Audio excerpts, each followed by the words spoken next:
안녕하세요. 저는 곧 70대를 앞둔 할머니예요. 저는 20대에 남편을 만나 결혼해서 아들 하나, 딸 하나를 낳았어요. 시부모님의 성화에 저는 아이를 낳아 키우는 게 뭔지도 모르면서 결혼하고 얼마 되지 않아 덜컥 아이부터 가졌습니다. 시부모님은 동네에서 제일 큰 방앗간을 하고 있었는데 맏며느리였던 제가 아들을 낳으면 제 남편에게 방앗간을 물려주신다고 했어요. 나는 장남이라고 무조건 다 물려주고 그러는 사람 아니다. 우리 방앗간이 어떻게 키워온 가게인데 아무한테나 줄 수는 없지. 무조건 대를 이어서 방앗간 이어갈 자.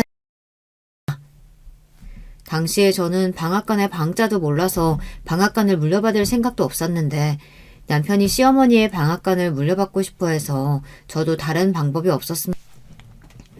방앗간만 물려받으면 우리 자식들의 그 자식들까지 대대로 먹고 사는 거야. 걱정 없다니까. 처음엔 저도 남편 말이 허풍인 줄 알았어요. 그런데 결혼하고 나서 보니 방앗간 규모가 크기는 크더군요. 얼마나 큰지 방앗간에 직원도 10명이 넘었어요. 저는 남편의 바람대로 아들을 낳았습니다. 시어머니는 처음 약속하신 대로 저와 남편에게 방앗간을 물려주겠다고 약속하셨어요. 그렇게 저와 남편은 아이를 낳자마자 방앗간에 매일 출근해서 시어머니에게 일을 배웠습니다. 남한테 돈 받고 파는 일에는 절대 재료 아끼는 거 아니다. 주인이 아끼기 시작하면 단번에 단골들이 알기 시작하는 거다. 경기가 좋지 않을 때 제 딴에는 원재료비를 좀 아껴볼까 싶어서 이런저런 아이디어를 내 시어머니에게 말씀드린 적이 있었는데 시어머니에게는 씨알도 먹히질 않았습니다. 시어머니는 아무리 경기가 좋지 않아도 오래전부터 내려온 방식 그대로 하셨어요. 저는 언제나 시어머니에게 인정받고 싶었습니다. 제가 봐도 시어머니는 멋지고 대단해 보였기 때문에 하나라도 더 배우고 칭찬받고 싶었어요. 그래서 뭐든 잘하려고 노력했습니다.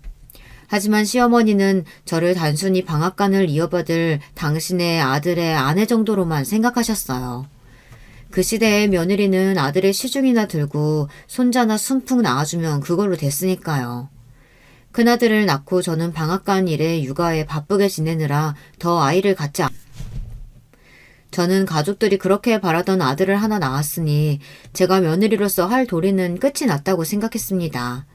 저는 아들 하나 잘 키우면서 방앗간 일이나 열심히 해야지 싶었거든요.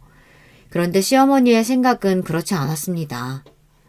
우리 장남 아직 젊고 건강한데 어찌 아들 하나 덜렁 낳고 둘째 낳을 생각을 안 하냐? 후딱 나이 들기 전에 둘은 더 낳아야지. 그때 첫째 아들 나이가 벌써 4살이었고 남편 나이가 30이 넘었어요. 저도 마찬가지고요. 나이도 나이였지만 사실 가장 큰 이유는 저에게는 영 아이 키우는 게 적성에 맞지 않는다는 겁니다. 매일 똑같이 먹이고 재우고 입히는 일이 저에게는 힘만 들고 맞지 않았어요. 그래서 저는 아이를 낳고 싶지 않았습니다. 하지만 그 시대에 어디 제 마음대로 할 수 있는 게 있겠어요. 부모님 말씀 잘 듣기로 유명한 남편이 가만히 있을 리 없었습니다. 남편은 시어머니 말처럼 매일 밤 아들을 하나만 더 낳자고 쫄랐어요. 사실 처음엔 남편이 아무리 졸라도 아이를 낳을 생각이 없었습니다. 그래서 남편에게 싫다고 이야기했어요.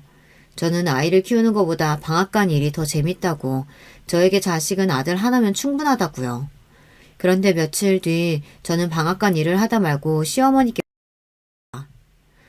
네가 일찍이 아들 좀 하나 낳았다고 우리 집에 시집은 본분을 잊고 정신을 못 차리는 것 같은데 네가 내 집에서 먹고 자는 이유는 딱 하나. 우리 집안 대를 잇기 위해 들어온 거야. 네 남편이 방앗간 주인 된다고 해서 너까지 이 방앗간 안주인이 어디 네 주제에 멋대로 애를 낳네만의 결정을 해. 내 아들이 남편이 곳의 시어머니에게 제가 아이를 더는 낳지 않겠다고 했다고 일러바쳤는지 저는 그날 시어머니에게 끌려가 장장 2시간 동안 호통했습니다. 제가 이 집 며느리인 건 맞는데요.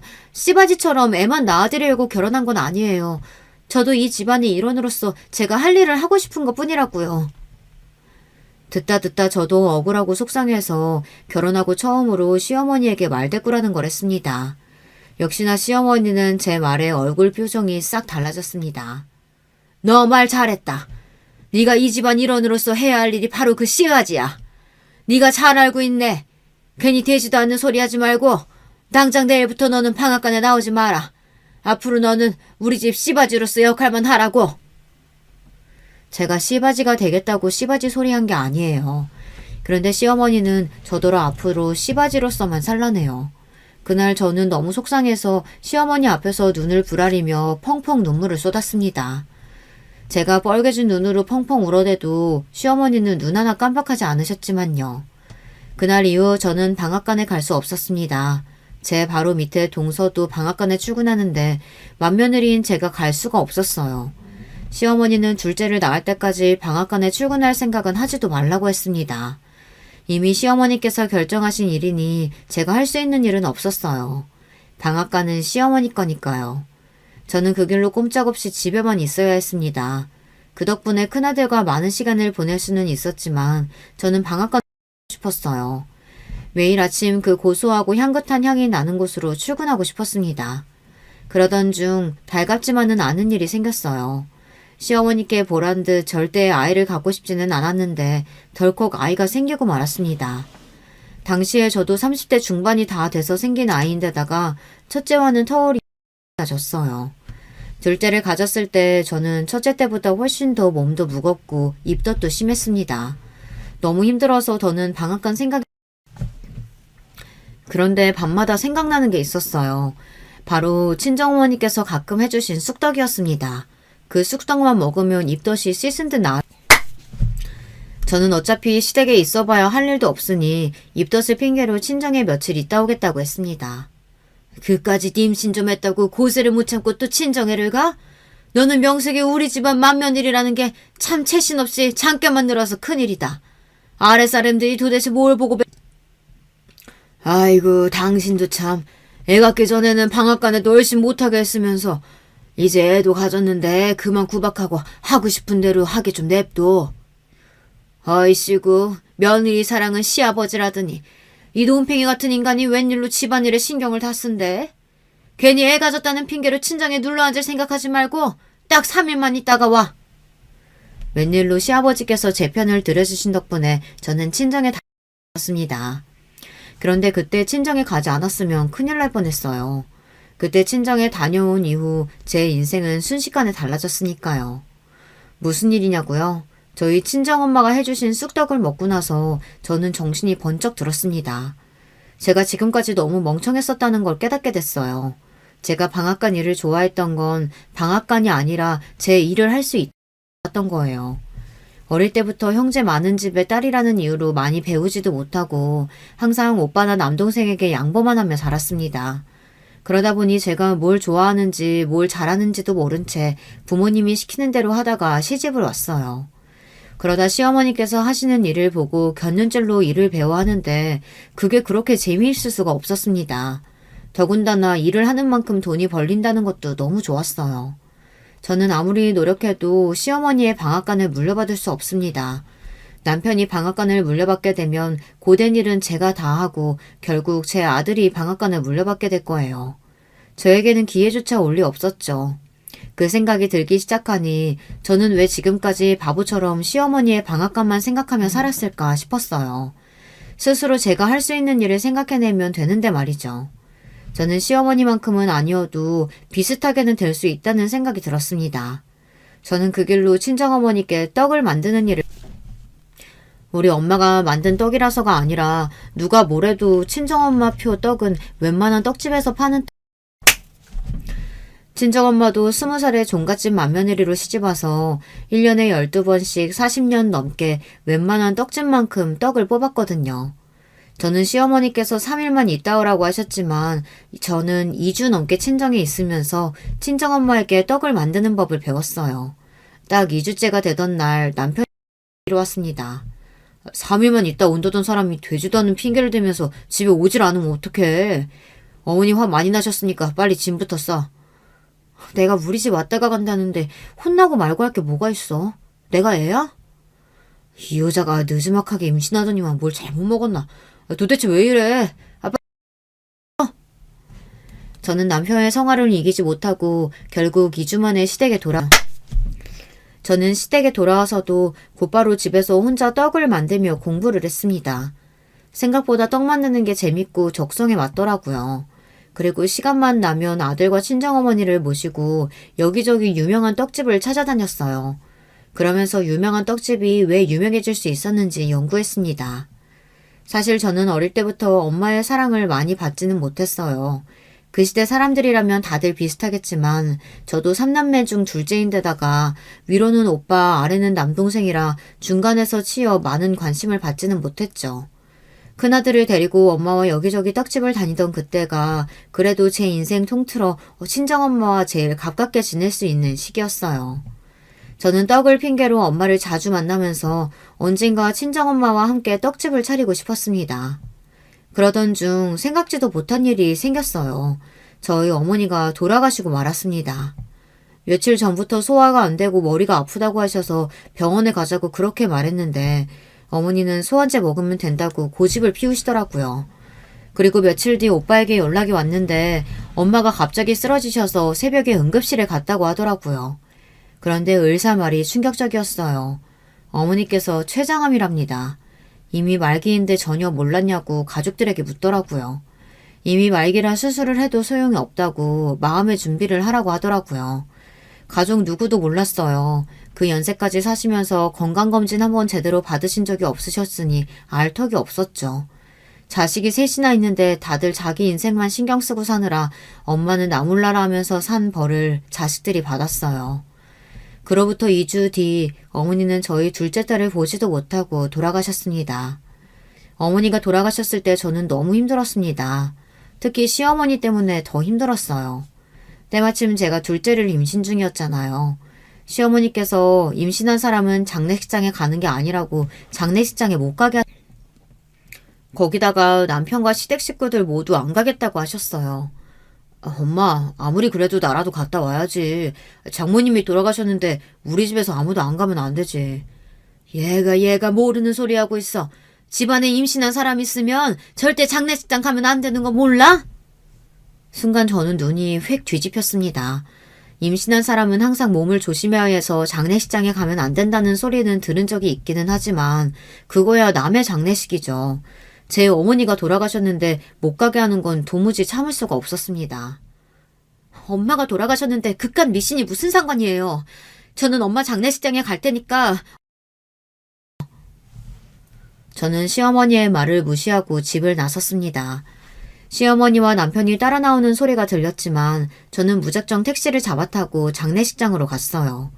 저는 장례식장을 가는 내내 눈물이 멈추지 않 바로 얼마 전까지 제 손을 꼭 잡고 함께 여기저기 돌아다니던 엄마가 이렇게 갑자기 허망하게 가실 거라고는 못했어요.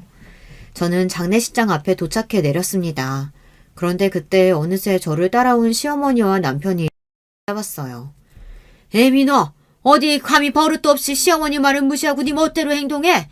너희 친정에서 이따위로 가르치디? 시어머니는 아무리 옛날 사람이라고 해도 그렇지 해도 너무했습니다. 사람이 할 말이 있고 못할 말이 있는 건데 바로 몇 시간 전에 어머니를 잃은 며느리에게 어떻게 친정을 운운할 수가 있는지 모르겠어요. 저는 그 순간 될 대로 되라였습니다. 시어머니든 남편이든 누구도 제 앞을 가로막을 수 없었습니다. 어머니 나오세요. 제가 제 어머니 마지막 가는 길 모시겠다는데 어머니가 무슨 권리로 이러세요? 뭐야? 이게 아주 오냐오냐 했다니만 네가 아주 숙자야 너 안 들어가고 여기서 뭐하는 거야? 그때였습니다.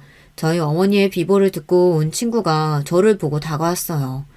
그 친구가 워낙 동네에서 머리 좋기로 유명한 친구였어요. 초, 중, 고 내내 전교 1등만 하더니만 우리 동네에서 최초로 여자 검사가 된 대단한 친구입니다. 이런 총구석에서 여자 검사가 나왔으니 동네방네 현수막까지 걸고 난리도 아니었죠. 그 친구를 보자마자 저도 모르게 눈물이 왈칵 쏟아질 것 같았어요.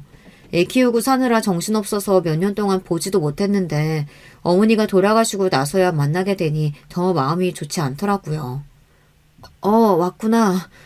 여기 우리 시어머니신데 사실은 내가 둘째 임신했다고 어머니께서 장례식장에 가는 걸 걱정하시네.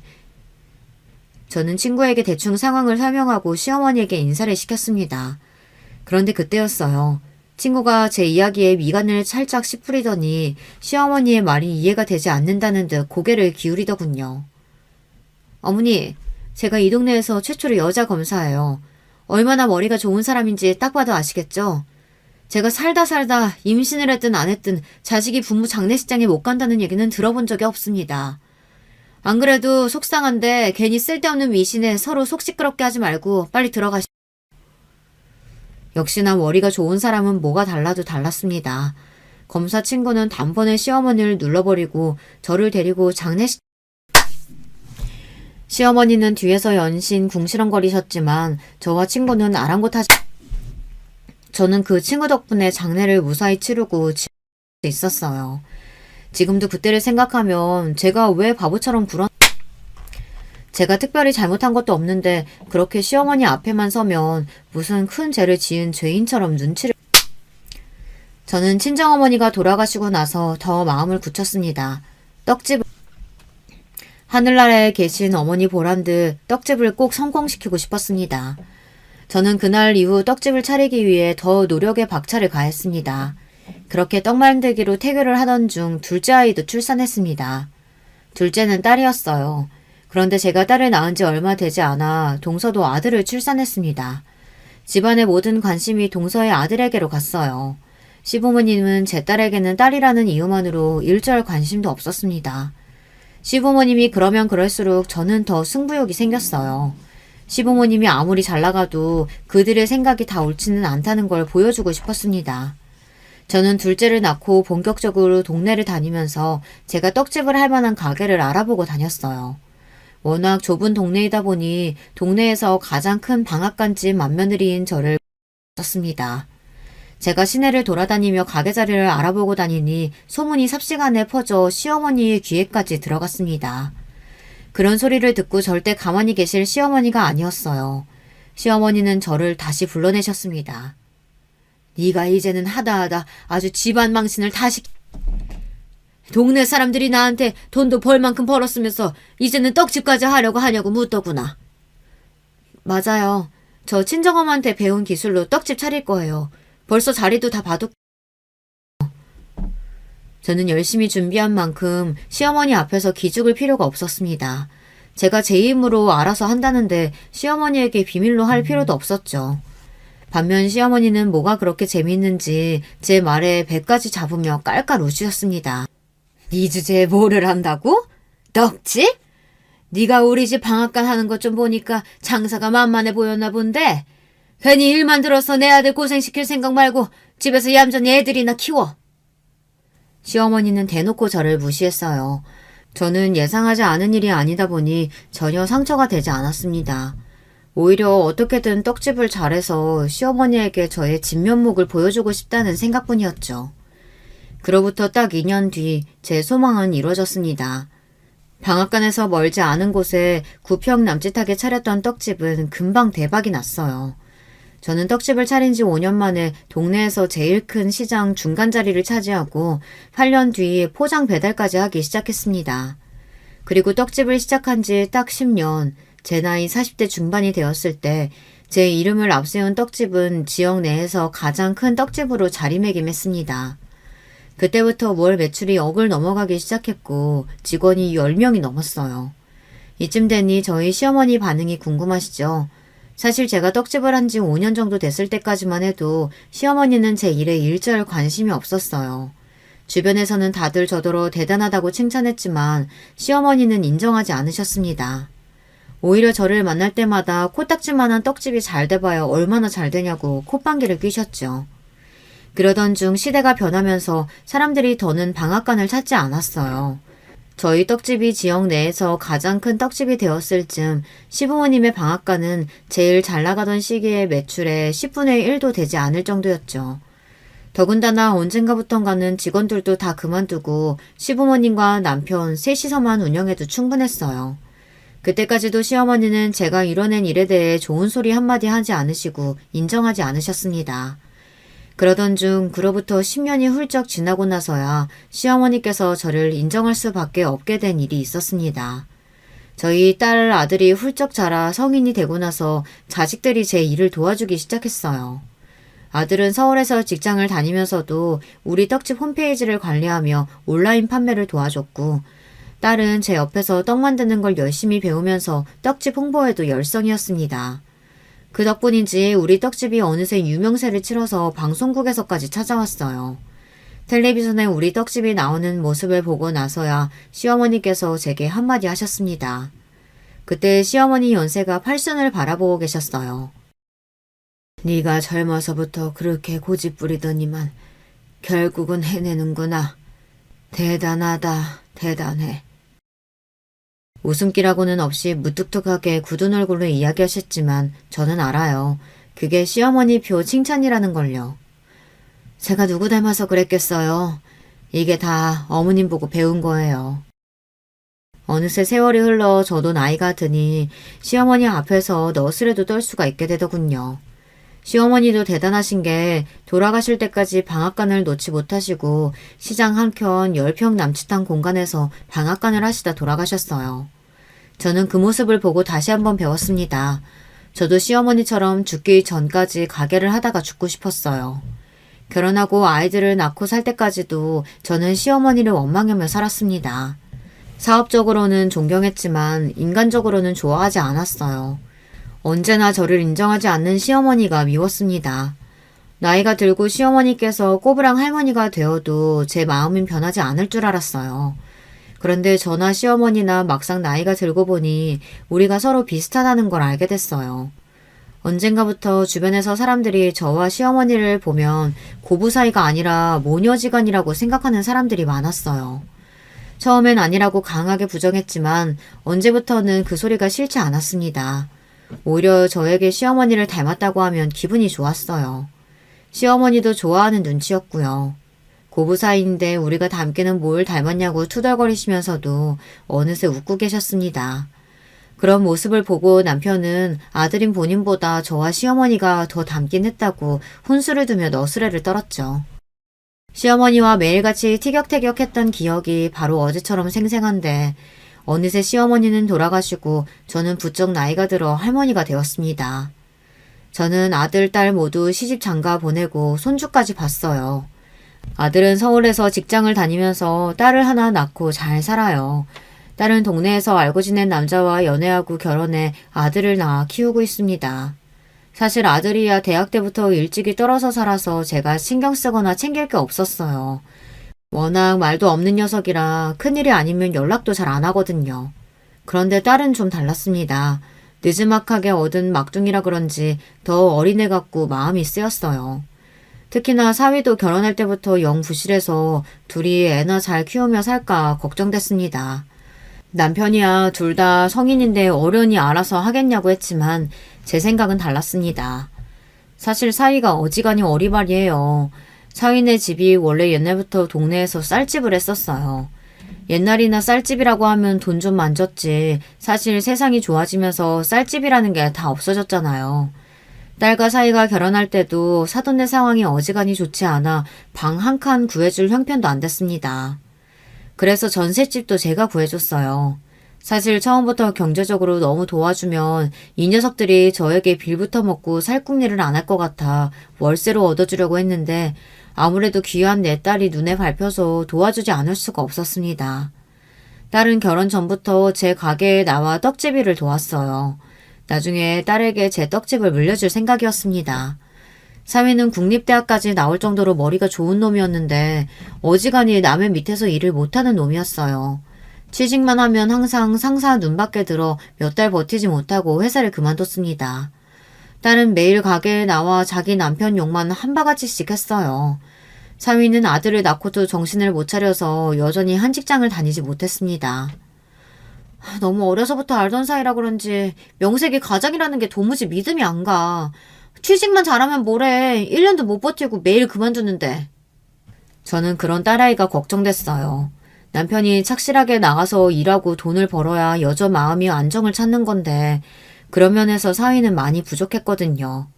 저는 그런 사위가 마음에 들지 않았지만 딸을 생각해서 사위에게 잘해줬습니다. 제가 아무래도 옛날 사람이라 그런지 장모가 사위를 떠받들어줘야 사위도 제 딸에게 잘할 것 같아서요. 저는 사위를 만날 때마다 사위 자존심이 상하지 않게 상다리 휘어지게 음식도 차려주면서 잘 설득해보려고 노력했습니다. 정 직장 생활이 힘들면 가게 나와서 일 배우는 거 어때? 요즘은 젊은 사람들도 떡 만드는 기술 못 배워서 안달이라는데 둘이 잘 배워서 분점이라도 내면 좋지. 장모님, 제가 국립대까지 나와서 우리나라에서 내노라 하는 기업에만 다닌 사람인데 갑자기 떡집이라뇨.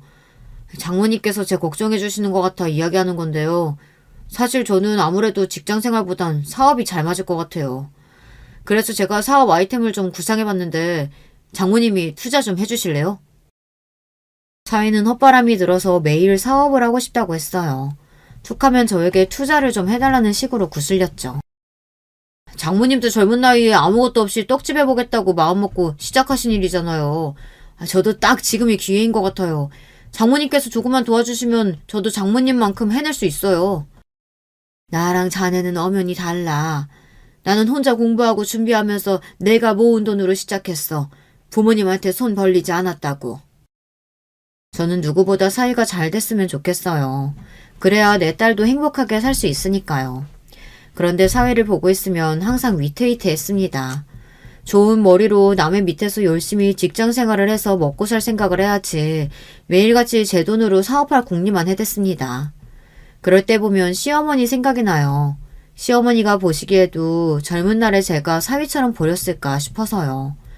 아무것도 없으면서 떡집을 하겠다고 오기를 부리던 저를 보며 시어머니도 불안하고 걱정돼 괜히 저에게 모진 소리를 하셨던 걸까 싶습니다. 그러던 어느 날이었어요. 딸아이가 늦은 밤 손주를 데리고 집에 찾아왔어요. 그러더니 한다는 말이 기가 막혔습니다. 사위와 대판 싸우고 집을 나왔대요. 저는 놀라서 왜 싸웠냐고 아무리 부부간에 싸움을 했어도 이 늦은 시간에 애까지 데리고 나오면 어떡하냐고 타일렀습니다. 처가 자식을 데리고 집을 나가는데 사위는 가만히 있었나 싶기도 하고요. 그런데 제 말에 딸아이가 갑자기 왈칵 눈물을 쏟아내더니 도저히 사위와 못 살겠다고 하소연을 했습니다. 그 인간 헛발음만 잔뜩 들어서 사업 못하게 하면 취직 안 하겠다고 난리야. 지난달부터는 아예 생활비도 한 푼 안 내놓고 집구석에서 누워서 잠만 자고 술만 먹는다니까. 사위가 지난달부터 딸에게 생활비를 일절 주지 않는데요. 딸은 떡집에서 저에게 받은 몇 푼 되지 않는 돈으로 버티며 생활을 하고 있었답니다. 지금까지 내가 가진 돈으로 버텼는데 이제 더는 안 돼. 집구석에 있으려면 애라도 봐야지. 내가 나가서 돈 버는데 집구석에서 아무것도 안 하고 저렇게 버티고만 있으니까 도저히 어떻게 해야 될지 모르겠어, 엄마. 나 그 인간이랑 이혼하고 싶어. 저는 울며 불며 사위와 못 살겠다고 우는 딸아이를 보는데 절로 한숨이 튀어나왔습니다. 딸아이가 너무 안쓰러워서요. 마음 같아서는 지금 당장 둘이 갈라서게 하고 제가 데려오고 싶었어요. 그런데 그때 손주가 이제가 돌이 지났을 때입니다. 요즘에야 여자가 이혼하고 혼자 애 키우며 사는 게 흠이 아니라고야 하지만 그때 그 시절에 어디 그랬겠습니까? 여자가 이혼하고 혼자 애 키운다고 하면 동네 사람들부터 손가락질하던 시대였죠. 저는 어떻게든 딸을 사위와 살게 해야 했습니다. 그러려면 사위가 하루라도 빨리 정신 차리고 살게 해야 했어요. 저는 곰곰이 생각한 끝에 사위를 도와주기로 했습니다. 제 눈에는 항상 사위가 영 부실하고 믿음심스럽지 않았지만 그래도 명문대를 나와 유명한 기업에서 일했던 사람인데 제가 너무 과소평가한 걸지도 모른다 생각하기로 했습니다. 제 딸과 손주를 위해서라도 사위를 한번 믿어보기로 했어요. 저는 사위의 사업에 투자하기로 했습니다. 장모님 정말 감사해요. 제가 이 은혜 절대 잊지 않겠습니다. 제가 사업만 잘 되면 장모님 힘들게 떡집 안 하시고 호강하게 해드릴게요. 사위는 제가 투자금을 주자마자 허리를 굽신거리면서 금방 절이라도 할 기세였어요. 나한테 은혜니 뭐니 갚을 생각 말고 내 딸한테나 잘해줘. 난 그거면 되니까. 저는 다시 한번 사위에게 신신당부했습니다. 사업을 한다는 게 마음먹은 것처럼 쉬운 일이 아니니 뭐든 신중하게 생각하고 결정하라고 했어요. 그 자리에서야 사위는 무조건 제 뜻대로 하겠다고 충성을 맹세했죠. 그래도 정말 다행인 건 제 투자금으로 시작한 사위의 회사가 승승장구했다는 겁니다. 처음엔 사위가 친구랑 둘이 동네에 작은 사무실을 하나 얻어 시작했던 사업이 어느새 건물 통째로 하나가 사위 회사가 됐습니다. 그 건물 앞을 지날 때마다 저는 밥을 안 먹어도 배가 불러요. 보기만 해도 속이 든든하거든요. 저는 그 건물을 볼 때마다 안도의 한숨을 쉬고는 합니다. 저렇게 대상화할 인재를 못 알아보고 사업에 투자를 안 했으면 어땠을까 해서요.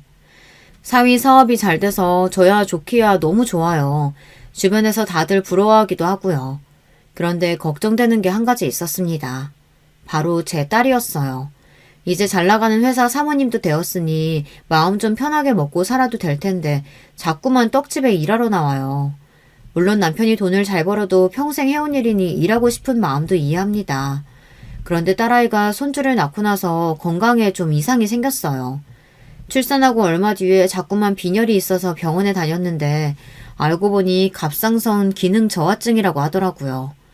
큰 병은 아니었지만 증상이 다양해서 수술도 해야 하고 관리도 평생 해야 했어요. 수술하고도 조금만 피곤하면 금방 재발되어서 고생이 많았습니다. 그런 와중에 엄마를 돕겠다고 자꾸 떡집에 나오니 저는 걱정을 안 할 수가 없었죠. 돈이 없어서 생활이 안 되는 것도 아니니 저는 딸이 이제 일은 좀 내려놓고 쉬었으면 하는 마음이 있었습니다. 그런데 딸이 어딘가 좀 이상했어요. 그렇게 걱정하던 남편이 돈도 잘 벌고 손주도 잘 크고 있는데 볼 때마다 애가 기운이 없고 우울해 보였습니다. 저는 그럴 때마다 걱정이 돼서 어디 아픈 거 아니냐고 병원에 가봐야 하는 거 아니냐고 했는데 딸은 괜찮다고만 했어요. 저는 괜찮다는 말이 참 싫습니다. 저희 친정엄마가 매일 그렇게 괜찮다고만 하다가 암인 줄도 모르고 하루아침에 돌아가셨잖아요. 저는 그래서 누가 먼저 말하지 않아도 몸이 조금만 이상하다 싶으면 알아서 병원에 가서 싹 검사를 합니다. 나중에 문제 생기면 결국은 자식들이 다 고생이니까요. 그런 저를 보고 자랐으면서도 딸은 본인 몸을 잘 챙길 줄 몰랐어요. 딸을 보고 있으면 꼭 우리 친정엄마를 보고 있는 것 같았습니다. 항상 본인보다 자기의 아들이나 남편이 먼저였어요. 딸은 매일 새벽까지 떡집에 나오면서도 남편 아침밥을 꼭 차려주고 나와요. 사위가 사장이라 출퇴근 시간도 자유로워서 손주를 유치원에다 데려다줘도 되는데 본인이 꼭 새벽에 나오면서 자는 애를 차에 태워 새벽에 나옵니다. 제 자식이라 그런지 저는 그런 딸만 보면 안쓰러워요. 그러다가 한 번은 접촉사고가 나서 놀란 적도 있었거든요. 저는 걱정이 돼서 딸에게 집에서 쉬다가 천천히 나와도 된다고 하는데도 꼭 고집을 부리면서 새벽에 나와요. 딸에게 이야기를 해봐야 항상 제 생각을 해서 무리를 하니 저는 아예 사위에게 이야기했습니다. 자네, 사업도 이제 자리 잡았는데 이제 가족들 좀 챙기면서 쉬엄쉬엄 일하면 어떤가? 내가 요즘 수영이가 너무 걱정돼서 통 잠을 못 자. 몸도 안 좋은데 그렇게 가게에 나오지 말라고 해도 애가 고집을 피우네. 자네가 수영이한테 이제 좀 집에서 쉬면서 내조나 좀 하라고 이야기해줘. 딸이 제 이야기는 안 들어도 자기 남편 말은 들을까 싶어 사위에게 부탁했습니다. 그런데 사위가 하는 말이 어이가 없었어요. 장모님은 본인 딸이면서 그 사람 성격도 모르세요. 무조건 자기 손으로 다 해야 직성이 풀리는 사람이에요. 그렇게 피곤하게 사니까 그런 이상한 병에도 걸리는 거죠. 저는 순간 제가 말을 잘못 들었나 싶었습니다. 그렇지 않고서야 자기 아내가 아픈데 저딴 소리를 할 수가 없었죠. 물론 제 딸이 고생을 사서 하는 성격이기는 해요. 하지만 제 딸이 그렇게 된 건 사위 책임이 없지 않습니다.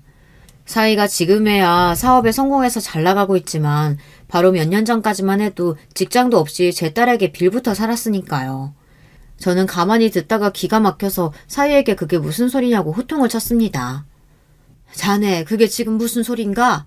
수영이 걔가 애 낳고 혼자 육아하면서 일하느라 고생해서 그런 병에 걸린 거지. 무슨 성격 때문에 걸려? 그때 자네가 조금만 정신 차리고 일하면서 우리 수영이 도와줬으면 그런 병에 안 걸렸어. 저도 사위에게 모진 소리 하고 싶지 않았지만 저도 모르게 화가 나니 마구 말이 쏟아졌습니다. 하지만 제 말이 사실이었어요.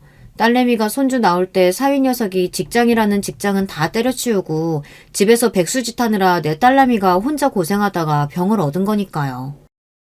장모님 또 그 소리 하시는 거예요? 그때가 언젠데. 다 지난 옛날 얘기 도대체 언제까지 하실 거예요? 질리지도 않으세요? 사위는 지금 좀 잘 나간다고 지난 일은 아예 없었던 일처럼 굴었습니다. 본인이 바로 얼마 전까지 처자식 고생시켰던 건 까마득하게 잊고 제 딸이 문제가 있는 것처럼 말했어요. 제 사업이 잘 된다고 해서 제가 집에서 애나 보고 있을 수는 없어요. 집안일이야 집에서 노는 사람이 하는 거지. 노는 사람? 지금 자네 수영이더러 하는 소리야? 장모님도 아시잖아요. 그 사람 평생 부잣집 딸로만 살면서 고생이라고는 모르고 살아가지고 조금만 힘들어도 죽는 소리하고 씀씀이도 큰 거요. 저는 사위가 하는 말 하나하나가 다 귀에 거슬렸어요. 사위는 바로 얼마 전 건물을 사기 전까지만 해도 저 정도로 딸아이를 무시하지는 않았어요. 그런데 돈 좀 벌더니만 기고만장해져서는 제 앞에서도 은근슬쩍 제 딸을 하는 일 없는 사람으로 취급했습니다. 더군다나 제가 딸을 오냐오냐 키워서 제 딸이 철이 없다는 식으로 몰아갔어요. 물론 제 딸이 어릴 때부터 고생이라고는 모르고 경제적으로 유복하게 자랐지만 그렇다고 남편이 번 돈 흥청망청 쓰는 애가 아니에요. 사위가 돈 좀 번다고 유세를 부리는 꼴이 더는 보기 싫어 저도 좋게 좋게 넘어갈 수가 없었어요. 자네, 누구 덕분에 그렇게 됐는지 잊었나? 내 딸이 지금까지 고생하고 산 덕분에 지금의 자네가 있는 거야. 나랑 수영이 아니었으면 자네 사업자금 누가 줬겠어? 저 사업 시작할 때 투자금 좀 주셨다고 또 생색내시는 거죠? 아유, 장모님이 이러니까 제가 장모님 앞에서는 무슨 말을 못해요. 사위는 제가 투자금 좀 줬다고 생색낸다고 투덜거리더니만 뒤도 안 돌아보고 집에 가버렸습니다. 저는 사위가 하는 꼴이 마음에 들지 않았지만 제가 더 말해봐야 뭐하겠어요. 다 자기 잘난 맛에 사는걸요. 저는 다 큰 딸과 사위의 일이니 더는 말하지 않기로 했습니다. 저까지 나서봐야 오히려 더 문제만 생기는 것 같아서요. 저는 다른 건 바라는 게 없어요. 딸과 사위가 싸우지 않고 잘만 살아주면 그걸로 충분했습니다. 그날 이후 저는 딸과 사위 일에 더 신경 쓰지 않으려고 했어요. 사실 사위 말이 다 틀린 건 아닙니다. 제가 딸을 과보호하면서 키우기는 했어요. 제가 딸이라서 부모에게 받지 못한 애정과 관심을 제 딸에게는 다 주려고 부단히도 노력했습니다. 그러다 보니 남편도 지금까지 저에게 왜 그렇게 다 큰 딸을 옆에 끼고 있냐고 시집가서 자기 가정을 꾸렸으면 알아서 살게 독립을 시켜야 한다고 했습니다. 그런데 저는 아직도 딸이 못 믿어요. 딸을 못 믿는 게 아니라 딸에게 힘든 일이 생기지 않았으면 좋겠어요. 혹시나 딸에게 힘든 일이나 어려운 일이 생기면 다 제가 해결해주고 싶어요. 하지만 저도 제 방식이 무조건 옳지 않다는 걸 시간이 갈수록 조금씩 알게 됐어요. 딸아이가 갑상선 기능 저하증으로 고생할 때 저는 딸아이가 아파하는 모습을 보는 게 너무 힘들어서 저까지 병이 날 지경이었어요. 저는 무슨 수를 써서든 딸의 병을 고쳐주고 싶었어요. 저는 갑상선에 좋다는 음식이며 약을 매일 사다 달랐고 잘 고친다는 병원이면 한의원도 다 알아봐서 몇 시간씩 걸리는 다른 지역까지 딸을 데리고 다니며 치료했습니다. 그때도 남편과 사이가 저에게 유난이라고 병은 의사가 고치는 거지 절대 제가 고칠 수는 없다고 했어요. 아이고 누가 보면 딸이 죽을 병이라도 걸린 줄 알겠네. 수술만 하고 관리 잘하면 되는 병 가지고 아주 유난을 떤다. 내가 사위 보기가 부끄러워 죽겠다. 아버님 말씀이 맞아요, 장모님. 갑상선이라는 게 원래 성격이 예민하고 면역력이 약한 사람들이 걸리는 거예요. 괜히 그렇게 여기저기 싸돌아다니다간 더 병날 수 있어요. 아버지라는 인간이나 남편이라는 놈이나 다 똑같았습니다. 가족이 아프다는데 어떻게 저렇게 태연하게 굴 수 있는지 모르겠어요. 딸이 아프다는데 아비라는 인간이 말하는 것 좀 봐. 큰 병이든 작은 병이든 애가 아프다는데 부모가 돼서 어떻게 가만히 있어. 어떻게든 고쳐줘야지. 그리고 자네도 그렇게 말하는 거 아니야. 아내를 생각하면 어떻게든 낳게 해주려고 노력을 해야지. 이 서방이 다 수역에 생각해서 하는 말인데 당신이야말로 장모가 돼서 사위한테 왜 그렇게 소리를 질러? 남편이라는 인간은 평생 도움이 되질 않았어요. 사위가 처음에 장가와서 제대로 된 직장도 없이 딸 고생시킬 때는 무슨 저런 애한테 딸을 시집 보내느냐고 노발대발 하더니만 사위가 사업이 잘 되기 시작하자마자 아주 사위 쪽으로 착 붙어서는 자기가 낳은 딸보다 사위 편을 들었습니다. 그런데 그때 일이 좀 있었어요. 저는 딸을 생각해서 유명하다던 한의원에서 약을 지어다 먹였는데 그 약이 딸이 치료를 받으며 먹는 약과 잘 맞지 않았는지 딸이 한 달 사이에 10kg가 찌고 말았습니다. 몸이 아파서 잘 먹지도 못했는데 약 부작용으로 몸이 부어서 완전히 다른 사람이 되어버렸죠. 그때 찐 살을 빼고 원래 몸으로 돌아오는데 몇 달이나 걸렸어요. 그러게 다 큰 자식 병원에서 알아서 치료받게 놔두라니까. 무식한 예편이가 괜히 나서서 일을 키워. 남편은 유난 떨다가 결국은 사고 칠 줄 알았다며 저에게 난리를 쳤어요. 수영아, 엄마가 너무 미안해. 엄마는 아는 사람이 그 한의원에서 지은 약 먹고 갑상선 저하증이 씻은 듯이 싹 좋아졌다길래 그 말을 철석같이 믿었지 뭐야. 제가 늙기는 늙었나 봐요. 얼마 전까지만 해도 한 번 들으면 금방 외울 정도로 정신이 말짱했고 젊은 사람들 말도 척척 알아들었는데 어쩌다가 이런 바보가 됐는지 남의 말만 믿고 딸애를 사지로 내몰았어요. 그나마 약 부작용이 몸이 붓는 거길래 망정이지 혹시나 갑상선 수치가 올라가기라도 했으면 정말 큰일 날 뻔했습니다. 엄마, 괜찮아. 나도 잘 알아보지도 않고 좋다고 먹었는데 뭘. 안 그래도 운동하려고 했었는데 이 기회에 운동이나 좀 열심히 하지 뭐. 안 그래도 애 낳고 찐살 안 빠졌다고 매일 징징거렸는데 거기서 10kg가 더 쪘으니 저 살을 다 언제 뺀대. 남편이고 사위고 하는 말이 다 듣기 싫고 거슬렸지만 제가 지은 죄가 있으니 찍소리도 할 수 없었습니다. 그 이후로 딸 일에 관해 오지랖을 부리지 말아야지 다짐하고 또 했는데도 이게 생각처럼 쉽지가 않더군요. 딸한테 무슨 일만 생겼다 하면 가만히 있을 수가 없었어요. 그러던 어느 날이었어요. 웬만하면 딸내 일에 신경 안 쓰려고 몇 달 거리를 두고 지냈습니다. 제가 참견 안 해도 저보다 똑똑해도 훨씬 더 똑똑한 젊은이들이 어련히 알아서 할까 싶어서요. 그런데 도저히 참견하지 않고는 안 되는 일이 생겼어요. 그때가 어버이날이 얼마 남지 않은 주말이었습니다. 저는 당연히 딸내가 집에 올 줄 알았어요. 매년 어버이날이면 미리 와서 같이 밥도 먹고 근처 나가 바람이라도 쐬고 왔거든요. 그런데 주말이 다 지날 때까지 딸이고 사위고 연락이 없었습니다. 저는 둘 다 많이 바쁜가 싶어 이번 어버이날은 그냥 넘어가는가 보다 했습니다. 그래서 서울 사는 아들 식구들하고만 간단하게 밥을 먹고 왔어요. 그런데 그날 저녁에서야 사위에게 전화도 아니고 문자 한 통이 왔습니다. 저는 무슨 일인가 싶어 바로 문자를 확인했어요. 그런데 문자 내용이 충격이었어요. 내가 얘 좀 생각해서 웬만하면 참고 살아보려고 했는데 도저히 안 되겠어. 당신이 당신 딸 족같이 키웠으니까 지금 와서 당장 당신 딸 데려가. 내가 당신 딸 반품할 거니까. 순간 저는 손이 부들부들 떨렸습니다. 제가 혹시나 잘못 본 건가 싶어서 눈을 몇 번이고 비볐어요. 그런데 제가 본 문자 메시지는 사실이었습니다. 저는 너무 놀라서 그 길로 사위에게 전화를 걸었어요. 그런데 사위는 전화를 받지 않았습니다. 곧바로 딸에게 전화를 걸었는데 한참 통화음이 가다가 딸이 전화를 받았어요. 그런데 딸아이가 펑펑 눈물을 쏟고 있었습니다. 저는 놀라서 무슨 일이냐고 했어요. 엄마, 나 어떡해? 그 인간이 이제 하다하다 바람까지 피운 거 있지? 근데 아니라고 딱 잡아떼면서 나더러 울처증이라고 징그러워서 너는 나랑 못 살겠대. 이야기는 이랬습니다. 사실 딸과 사위는 손주를 낳기 전부터 그렇게 사이가 좋지는 않았어요. 그래도 손주가 태어나고 나서는 그런대로 지내는 것 같았습니다. 그런데 딸이 아프기 시작하면서 둘의 사이가 더 나빠졌어요. 그때부터 사위가 사업 준비를 핑계로 매일 밖으로 돌기 시작하면서 사위는 회복할 수 없을 정도로 틀어졌대요. 그래서 딸은 사위와 이혼하고 싶었답니다. 그래서 저에게 여러 번 이야기한 적도 있었어요. 그런데 멍청한 제가 딸을 말렸습니다. 자식 생각해서라도 참고 살라고요. 저는 사위에게 사업 자금까지 주면서 사위가 회복되길 바랬습니다. 이게 다 제 잘못입니다. 애초에 일찍이 사이가 틀어졌던 딸과 사위를 이혼시켜야 했어요. 괜히 제 고루한 생각과 편견 때문에 딸과 사위를 붙들어 놓았다가 이사날이 났습니다. 사위가 사업이 잘 되기 시작했을 때부터 딸이 느끼기에 낌새가 사위에게 여자가 있는 것 같았대요. 그래서 몇 번이나 사위의 뒤를 캐다가 둘이 싸우고 헤어지자고도 했답니다. 그런데 그럴 때마다 사위가 이혼은 절대 안 한다고 했대요. 내가 어떻게 부잣집 사위가 됐는데 이제 와서 그걸 놓치냐? 난 너 보고 결혼한 게 아니라 너희 엄마 떡집 보고 결혼한 거야.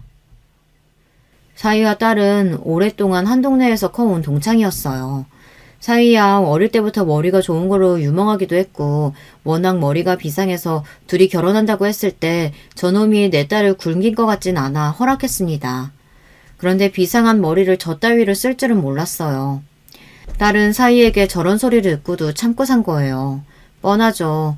착하디 착한 게 제 생각하고 자식을 생각해서 참고 살았던 겁니다. 사위 자식은 이제 사업도 자리를 잡아 우리 집에서 빼먹을 건 다 빼먹었으니 딸에게 의철증이니 뭐니 하는 핑계를 대며 이혼을 요구했대요. 딸이 들은 척도 안 하자 저에게 그런 메시지까지 보낸 거죠. 저는 도저히 사위를 용서할 수 없었습니다. 저는 생각할 것도 없이 바로 제 검사 친구에게 연락했어요. 그리고 얼마 뒤 저는 사위를 품비박산 내버렸습니다. 제가 지금까지 사위가 하는 꼴이 예뻐서 참은 게 아니에요. 다 딸을 보고 참은 겁니다. 그런데 이제 더는 그럴 필요가 없었어요. 우리 동네 최초이자 유일한 여자 검사인 제 친구가 제 이야기를 듣고 사위를 아주 탈탈 털어줬어요. 그 친구도 진작 퇴직해서 편하게 연금 받으며 놀고 있었는데 제 이야기에 곧바로 후배들에게 연락해 저를 도와줬습니다. 저야 늙고 무식해서 사위가 무슨 일을 하고 다니는지 잘 몰랐는데 알고 보니 사위가 하는 짓이 순진한 사람들 등골 빼먹는 짓이더라고요. 사위는 소액 주주들을 모아 장외 주식 투자로 고수익을 내주겠다고 속여서 수십억을 벌어 빼돌리고 계속해서 신규 투자자들을 모아 기존 투자자들에게 수익을 지급하는 방식으로 사기를 치고 있었더라고요. 그딴 걸 사업이라고 지금까지 하고 있었습니다. 곧바로 영장이 발부되고 사위는 조사를 받았어요. 친구 말이 사위 재질이 무서워서 무조건 형을 살게 될 것 같다고 하더군요. 그런데 얼마 뒤 믿기지 않는 일이 벌어졌습니다. 사위 자식에게 전화가 왔어요. 저는 안 받으려다가 무슨 일인가 싶어 전화를 받았습니다. 그런데 그 자식이 하는 말이 가관이었어요. 장모님 친한 친구분 중에 부장검사까지 하신 분 있으셨죠? 제가 좀 힘든 일이 생겨서 그런데 그분 도움 좀 받을 수 있을까요? 저는 웃음이 빵 하고 터져버렸습니다. 사위는 제가 제보한 일인 줄도 모르고 저에게 도움을 요청하려고 전화한 거더군요. 미친놈. 사기꾼 새끼가 그렇게 머리가 안 돌아가서 어떻게 사기를 쳤대? 네 회사 망하게 한 게 바로 나다 이 새끼야. 이번 일은 맛보기고 내가 너 남의 돈으로 룸사롱 다니면서 바람 피우고 다닌 증거까지 싹 다 가지고 있으니까 기대해. 감옥이 어떻게 생겼나 구경하면서 내 딸한테 보낼 위자료랑 양육비도 준비하고. 사위는 저에게 그게 무슨 말이냐며 허둥거렸지만 저는 전화를 끊어버렸어요. 더는 그 더러운 목소리 듣고 싶지도 않았어요. 사실 저는 진심으로 딸의 행복을 바랬습니다. 제가 생각한 딸의 행복은 가정을 이루고 안정적으로 사는 삶이었어요. 그런데 그 기대감이 산산이 깨져버렸다는 걸 알았을 때 저는 딸아이의 행복을 비는 것보다 제 딸을 아프게 한 놈을 망하게 해서 제 딸 앞에 무릎을 꿇리기로 했습니다. 거지 같은 사회는 현재 회사 일과 이혼 소송 중이라 바빠요. 그런 와중에도 저에게 전화하고 떡집까지 찾아오기까지 합니다. 제발 좀 도와달라고요. 사실 저는 사위 새끼를 절대 봐줄 생각이 없기에 본 척도 하지 않았어요. 그런데 딸아이 생각은 좀 달랐습니다. 사위와 이혼은 하고 싶은데 아이 아빠가 감옥에 가는 모습까지 보고 싶지는 않답니다. 저에게 사위를 도와주라는 이야기겠죠. 딸에게는 쓸데없는 소리 하지 말라고 엄포를 놓았지만 사실 저는 고민이에요. 지금까지 제가 딸을 위한답시고 살았지만 항상 제 뜻대로 해서 잘된 일은 없으니까요. 여러분이라면 어떻게 하시겠어요? 이대로 사위를 감옥에 가게 하는 게 맞을까요? 혹여나 나중에 딸과 손자에게 원망을 듣게 된다면 제가 감당할 수 있을까요? 현명한 여러분들께서 저에게 응원과 조언의 댓글을 좀 남겨주세요. 여러분의 의견이 저에게 많은 힘이 될 것 같습니다. 지금까지 저의 이야기 들어주셔서 감사해요. 여러분의 가정에는 언제나 행복한 일만 가득하시길 바랄게요. 안녕하세요. 저는 40대 초반에 벌써 대학생인 딸아이가 있는 20년차 주부입니다. 대학생 때 만난 남자친구와의 사이에서 아이가 생겨 대학도 졸업 전에 급하게 결혼식만 올리고 딸아이를 키우느라 정신없이 살다 보니 어느새 나이만 먹었네요. 저와 남편은 둘 다 법대생이었습니다. 학교는 달랐지만 스터디 모임에서 만나 하라는 공부는 안 하고 눈이 맞아버렸죠. 그래도 다행이었던 건 제가 임신 사실을 알았던 당시에 남자친구는 사법고시에 합격한 상태였어요. 물론 저는 대학도 졸업 전이었고 시험도 보지 않은 상태라 불안감이 있긴 했지만 그래도 지금 당장은 뱃속에 있는 아이가 먼저라는 생각만큼은 확고했습니다. 넌 아무 걱정하지 마. 내가 하루라도 빨리 큰 로펌 들어가서 너랑 우리 아기 행복하게 해줄게. 나랑 결혼해줘. 프로포즈를 받았다는 기쁨을 느낄 새도 없이 저희에게는 얼마 시간이 없었습니다. 남자친구가 연수원에 들어가기 전에 결혼식을 올려야 했으니까요. 후다닥 식을 올리고 저는 남편이 연수원에 들어간 사이 시댁에 들어가 시부모님과 함께 살았습니다. 저희 시댁은 모두 법조인 집안이었어요. 시부모님 두 분 모두 변호사였고 제 남편도 곧 변호사가 될 예정에 도련님도 법대에 다니고 있었으니까요. 반면 저는 어린 나이에 아무것도 모르는 상태로 아이를 낳고 돌보느라 하루하루가 전쟁터였습니다. 거기다 딸아이가 몸이 좀 약했어요. 태어날 때부터 선천적으로 심장이 약하게 태어나 초등학교 때는 학교에 가는 날보다 병원에 가는 날이 더 많았죠. 저는 아픈 아이를 돌보면서도 항상 바쁜 남편과 시부모님 내조를 하느라 한시도 쉴 틈 없이 지냈습니다. 시간이 얼마나 빠른지 어느새 저희 딸아이도 법대에 들어갈 정도로 시간이 흘렀네요. 저는 이제서야 제 스스로를 돌아볼 수 있는 시간이 생겼어요. 남들보다 빨리 엄마가 돼버려서 혹여나 딸아이에게 부족한 엄마로 보이진 않을까 전전긍긍하며 20년을 살았습니다. 남편이나 시부모님에게도 마찬가지였죠. 그렇게 20년을 넘게 살았으니 엄마로서나 아내로서는 누구보다 베테랑이라 자부할 수 있었지만 정작 제 이름 석자를 걸고 회사에 다녀본 적도 없었고 남들 다 하는 그 흔한 아르바이트도 한번 해본 적이 없더군요. 그런데 안 그래도 심란한 제 마음에 불을 지피는 사건이 일어났습니다. 제게는 저와 동갑인 도련님이 한 명 있었습니다. 도련님은 40을 훌쩍 넘겨서도 일만 하느라 결혼을 하지 않았어요. 그런데 어느 날 갑작스레 결혼하겠다며 웬 여자를 데리고 왔더라고요. 안녕하세요. 처음 뵙겠습니다. 오수진이라고 합니다. 어머! 너? 이진용 아니니? 우리 도련님 여자친구가 오수진 너였어? 이게 얼마만이야? 너 학교 그만두고 처음 보는 거니까 20년도 넘었네? 어떻게 이렇게 만나니? 너무 반갑다. 세상이 아무리 좁다고 해도 그렇지 글쎄 도련님이 데리고 온 여자친구가 바로 제 대학 동기더라고요. 시부모님께서도 대학 동기라는 이야기에 바로 둘이 친했냐고 물으셨어요. 친구 사이끼리 동서지간이 되면 너무 좋겠다면서요. 시부모님의 말씀에 수진이는 곧바로 저와 친했다고 대답했지만 사실 제 생각은 좀 달랐습니다. 수진이는 정말 기억이 나지 않아 그렇게 대답한 것인지는 몰라도 저는 아무리 다시 생각해봐도 우리 둘은 전혀 친한 사이가 아니었거든요. 오히려 사이가 안 좋은 편이라면 안 좋은 편이었죠. 둘 다 대학 때 주변에 친구도 많은 편이었고 교수님들에게도 예쁨을 많이 받던 편이라 은근 알게 모르게 둘 사이에 신경전이 좀 있었습니다. 물론 제가 사고를 쳐서 대학을 졸업도 하기 전에 결혼식부터 올렸으니 믿지 않으실 수 있지만 사실 지금의 남편을 만나 불꽃이 튀어 아이를 가지기 전에는 대학생활 내내 미팅 한 번, 클럽 한 번 가본 적 없을 정도로 성실하게 공부만 한 타입이었거든요. 사실 저와 수진이가 처음부터 사이가 안 좋았던 건 아니었어요.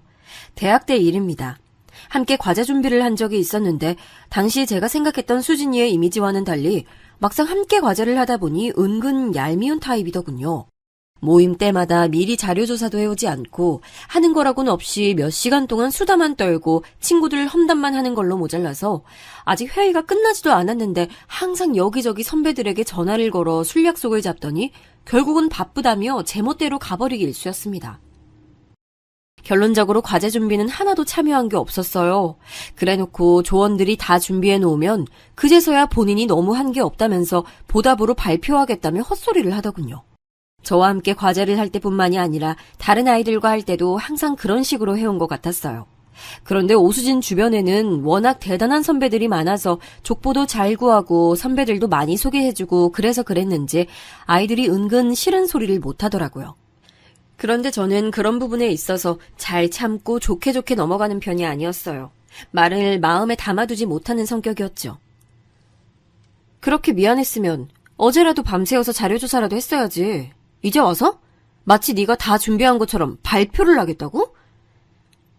말했잖아. 어제는 몸이 너무 안 좋았다니까? 그리고 솔직히 우리 조원 중에 내가 발표 제일 잘하잖아. 저번 모의 토론 때 점수도 내가 제일 좋았던 거. 기억 안 나? 이번 과제가 모의 토론도 아니고 네가 조사한 내용도 아니잖아. 아무리 말을 잘해도 준비도 안 된 상태에서 무슨 발표를 한다고 그래? 그러다 발표 망치면 네가 책임질 거야? 와, 너? 네가 조사 좀 많이 했다고 되게 생색낸다. 그래, 그럼 발표도 잘난 네가 다 하면 되겠네. 완전 잘난 척 오지네. 아, 짜증나.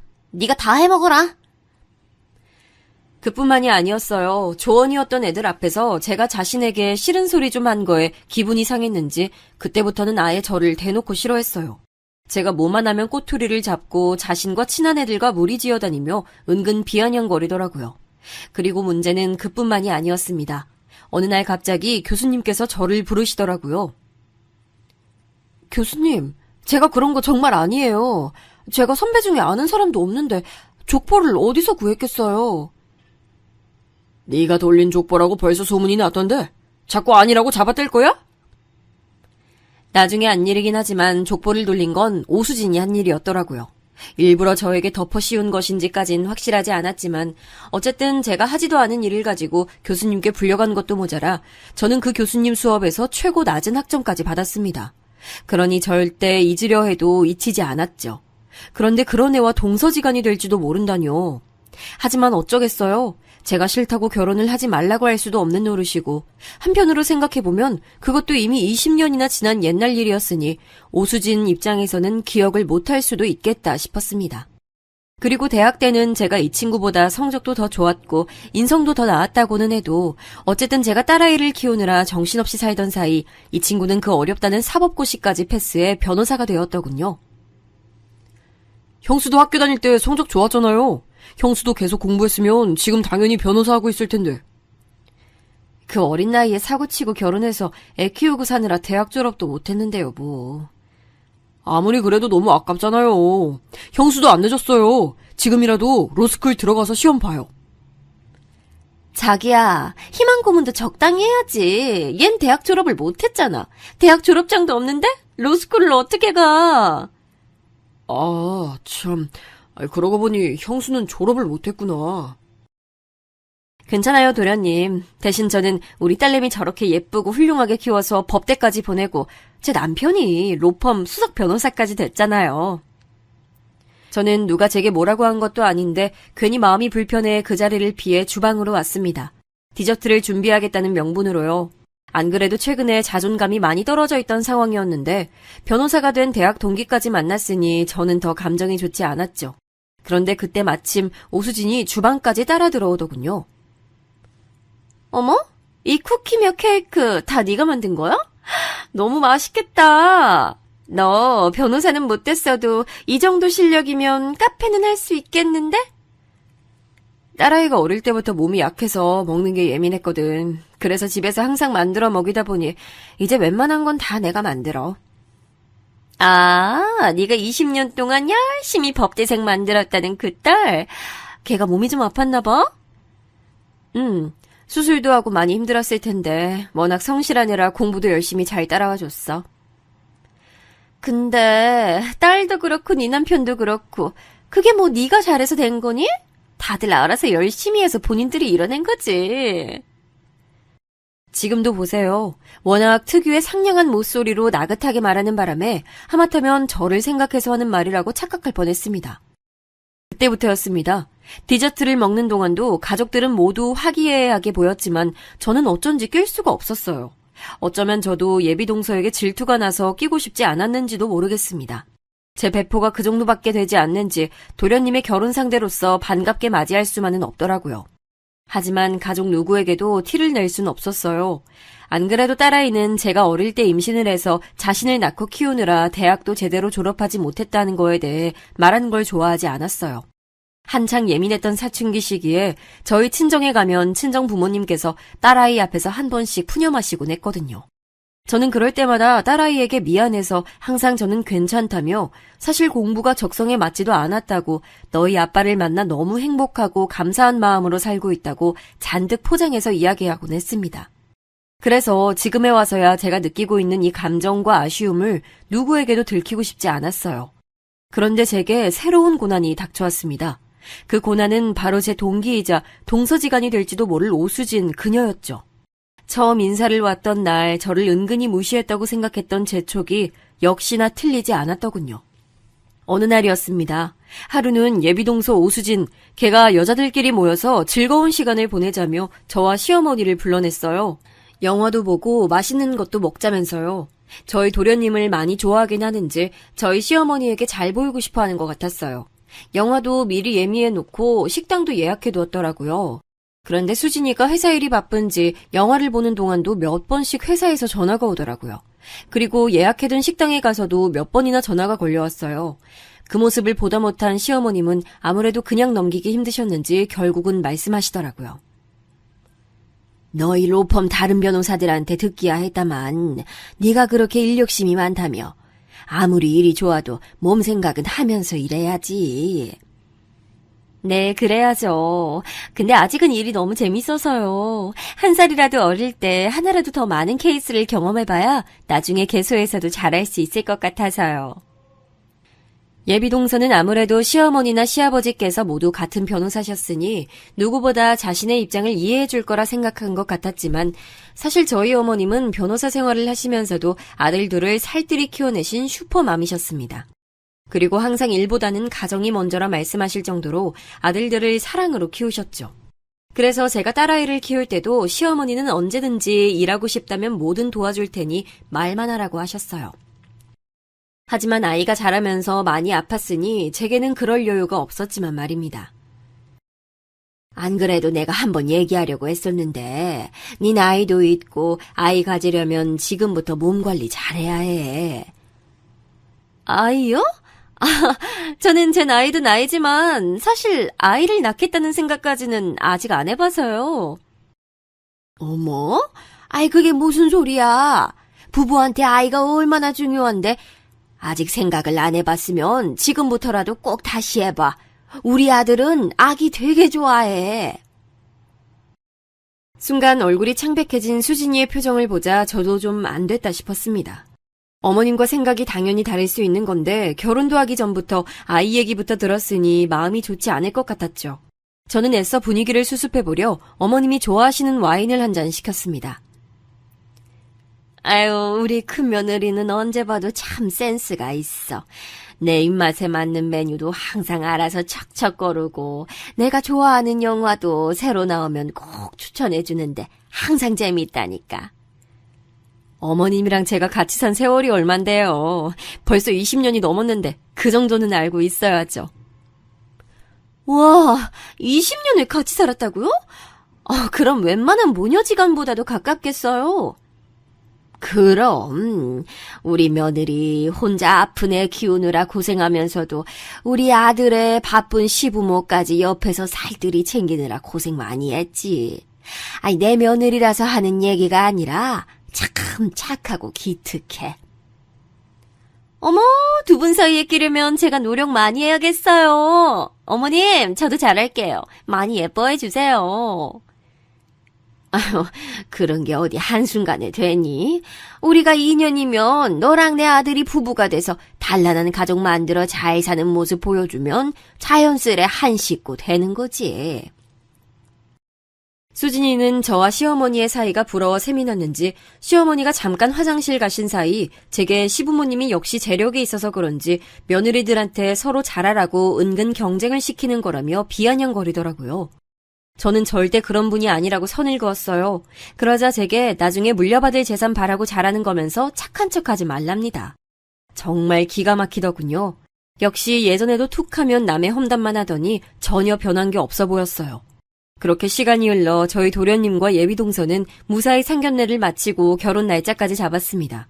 결혼식을 며칠 남기지 않고 어느 날 예비동서가 친정 부모님께서 가져다 드리라고 했다면서 웬 고가의 상품권 봉투를 가져왔더라고요. 참, 형님은 예단 뭘로 하셨어요? 상품권? 아니면 그냥 현금?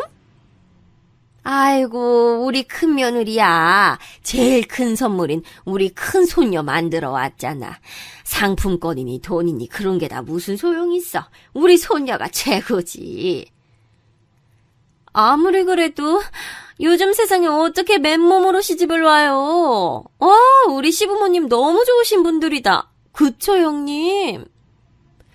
어머니 앞이라고 꼬박꼬박 말은 높이고 있었지만 저번처럼 은근 저를 무시하는 행동은 여전했습니다. 이쯤 되니 저와 한번 해보자는 건가 싶었죠. 아마도 저번 일 때문에 더 심해진 것 같았어요. 하지만 대놓고 싸움을 걸어오는 것도 아니었으니 제 입장에서 괜히 대꾸에 문제를 일으킬 수는 없었어요. 그러는 사이 어느새 도련님과 수진이는 결혼식을 올렸습니다.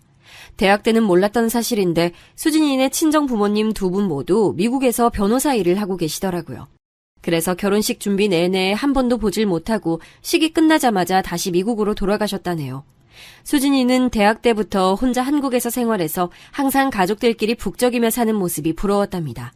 그래서 만약 결혼하게 되면 시부모님과 함께 살고 싶었다면서 결혼을 하고도 저희 시부모님이 사는 집에 들어와 살겠다고 하더라고요. 어른들은 당연히 좋아하셨지만 저는 오수진의 그 새까만 속을 모르지 않았어요. 얼마 전 만났을 때 시부모님께서 이야기한 게 있었거든요. 평생 변호사 생활을 하시며 바쁘게 사셨으니 은퇴하고 나면 미리 사둔 시골 별장에 내려가서 소일거리나 하며 한가로이 살 거라고 하시면서 그 전까지만이라도 자식들과 손주들과 북적거리며 살고 싶다고 하시더라고요. 그러고는 시아버지께서 제게 그때까지 함께 살아주면 결혼하고 내내 시부모 모시고 사느라 고생했으니 지금 사는 주택을 증여해주겠다고 농담 섞인 말을 하셨어요. 당시에는 서방님도 그럼 우리는 이라며 맞장구를 쳐서 웃고 넘겼는데 제가 아는 오수진이라면 그 말을 신경 쓰지 않을 리 없었어요. 아무래도 이래저래 제게 그 집을 그냥 뺏기고 싶지 않아서 그러는 것일 수 있겠다는 생각이 들었죠. 그러던 어느 날이었습니다. 웬일로 일찍 퇴근해 집에 들어온 동서가 주방에서 저녁을 차리느라 분주한 제 곁으로 다가오더니 다짜고짜 오늘 세탁소에서 배달이 안 오냐고 묻더라고요. 저는 오늘 잠깐 모임이 있어서 나갔다 오는 바람에 세탁소 배달을 받지 못했다고 했습니다. 오늘은 내가 집에 없어서 못 받았는데 아마 내일 오전 중에 올 거야. 오면 내가 받아둘게. 내일 입어야 하는 옷이라 오늘까지 꼭 받기로 한 거였는데 안 받아두시면 어떡해요? 동서, 말이 이상하다. 지금까지는 내가 집에 있을 때 배달이 왔으니까 받아준 거지. 동서 세탁 받아주는 게 원래 내 일은 아니잖아. 집에 안 계실 거였으면 미리 말이라도 해주셨으면 좋았잖아요? 내일 중요한 행사를 입고 가려고 미리 맡겨둔 건데. 그렇게 중요한 거였으면 동서가 미리 찾아다 놨으면 됐잖아. 내가 어디 나갈 때마다 동서한테 보고해야 해? 그런 뜻으로 하는 말 아닌 거 알면서 꼭 꼬투리 잡으셔야겠어요? 아, 정말 누가 집에서 노는 아줌마 아니랄까봐. 동서, 지금 뭐라 그랬어? 뭐? 집에서 노는 아줌마? 동서가 결혼해 이 집에 들어온 이후 줄곧 세탁소 배달이든 택배든 지금까지 항상 제가 받아 방에 정리까지 해줬습니다. 단순히 바쁜 동서를 배려해 제가 보여준 호의였지 당연한 일은 아니었습니다. 그런데 지금 동서의 태도를 보자 지금까지 저를 어떻게 생각하고 있었는지 딱 그림이 그려지더군요. 저를 손윗사람으로도 대학 동기 정도로도 생각하고 있지 않았던 거예요. 한 집에 살며 자신을 대신해 집안일을 해주는 아줌마 정도로 생각하고 있었던 거죠. 이건 동서로서가 아니고 대학 때 친구로서 말하는 거니까 잘 들어. 나는 분명 중요한 일 때문이라고 했잖아. 그런데 어쩜 너는 그렇게 바로 감정적으로 나오니? 내가 감정적이었다고? 너야말로 말 실수한 건 생각 안 해? 바로 이런 식으로 말꼬리 잡고 늘어지는 점이 집에서 노는 아줌마 같다는 거야. 이게 무슨 소리니? 그때 마침 퇴근을 하시고 집에 들어오신 시어머니께서 주방에서 저와 동서가 싸우는 소리에 놀라 들어오셨습니다. 우리가 한 가족으로 한 집에서 살아도 엄연히 각자 생활이 있고 역할이 있고 규칙이 있는 거지. 앞으로는 세탁이 됐든 택배가 됐든 각자 알아서 받아. 알았어? 어머니, 그런 게 아니라 어머님도 아시잖아요. 내일이 저한테 얼마나 중요한 날인지요. 그건 네 일이잖아. 아무리 대학 동기라고 해도 엄연히 네 형님인데 또 한 번만 더 어른들 없다고 함부로 말 놓고 했다간 크게 혼날 줄 알아. 알았어? 시어머니는 당연히 제가 윗사람이니 제 편을 들어주시며 동서에게 엄포를 놓으신 거겠지만 저는 생각할수록 면목이 없어 시어머니께 죄송했습니다. 하지만 동서에게 화가 나는 건 참을 수가 없었어요. 시어머님의 말씀대로 각자 본인의 역할이 있고 이 집안에는 규칙이라는 게 있었습니다. 저는 분명 손윗사람이었고 이 집안의 맏며느리니 지금이라도 질서를 바로잡아야겠다고 생각했습니다. 그리고 동서에게 집에서 노는 아줌마라는 소리까지 들은 마당에 저도 참아줄 필요는 없었죠. 저는 수치심에 그날 밤 잠도 한숨 자지 못했으니까요. 그 자리에서 화 한 번 제대로 내지 못한 게 너무 억울해서요. 저는 이대로는 안 되겠다 싶었어요. 뭔가 정신을 분산시킬 무언가가 필요했죠. 그래서 저는 그 다음날 바로 영어학원과 베이킹 학원부터 등록했습니다.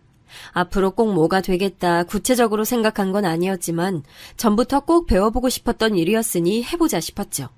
그리고 생각해보면 대학을 그만두기 전에 저라는 사람은 누구 앞에서 주눅이 들거나 무시를 당하고도 가만히 있을 정도로 답답한 사람은 아니었습니다. 그런데 동서가 제게 집에서 노는 아줌마라고 했을 때 저는 한마디도 못하고 바보처럼 멍하니 서 있기만 했습니다. 이게 다 자신감이 부족했던 탓입니다. 그래도 새로운 환경에서 저를 위한 공부를 시작하자 다시 제 인생에 활력이 생기는 것 같더군요. 그 기운을 받아 동서 앞에서도 절대 주눅들지 말고 당당하게 하자 싶었습니다.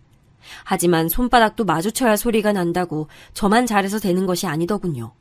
저는 동서와 서방님이 매일 새벽부터 출근하는 게 안쓰러워 제 남편과 시부모님 아침을 준비하면서 출근하는 길에 차에서 먹을 수 있도록 간단한 도시락을 싸서 건넸습니다. 동서에게도 보여주고 싶었거든요.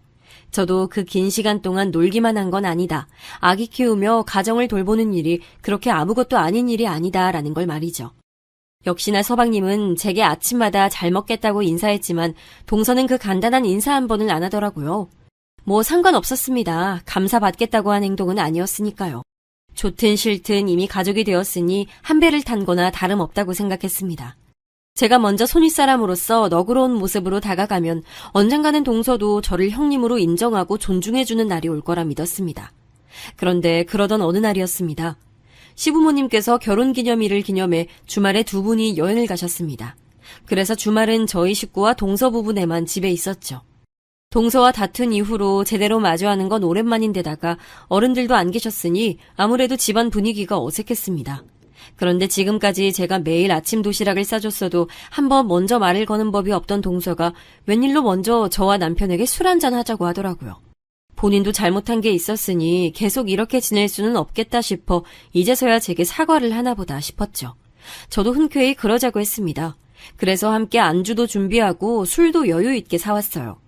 그런데 웬걸 동서는 애초에 사과할 생각이라고는 없었던 사람처럼 말없이 술만 연거푸 계속 마셔댔습니다. 그때 서방님이 아무래도 분위기를 좀 풀어야겠다 싶었는지 먼저 제가 만든 안주가 맛있다며 칭찬했습니다. 그러자 갑자기 동서가 고개를 번쩍 들어 올리더니 저를 쏘아보더라고요. 우리 형님은 참 좋겠어요. 별거 아닌 도시락이며 안주며 밥만 해줘도 다들 이렇게 고맙다고 난리에 칭찬까지 해주니까. 자기야, 좋은 자리에서도 왜 그래? 에이, 난 형님 부러워서 그러지. 다들 형님이 하는 음식이 하도 맛있다고 하니까. 동서가 좀 취했나 봐요. 다들 피곤할 텐데 오늘은 그만 들어가서 쉬어요. 여긴 내가 치울게요. 에이, 형님, 또 혼자 치우고 칭찬받으려고? 안 되겠다. 이번엔 내가 다 하고 내가 예쁨 받을래요. 재수씨, 지금 뭐 하시는 거예요?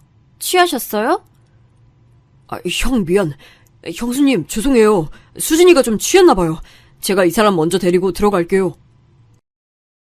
술에 취해 비틀거리는 동서를 서방님이 부축해 들어가는 모습에 남편은 제게 괜찮냐고 물었습니다.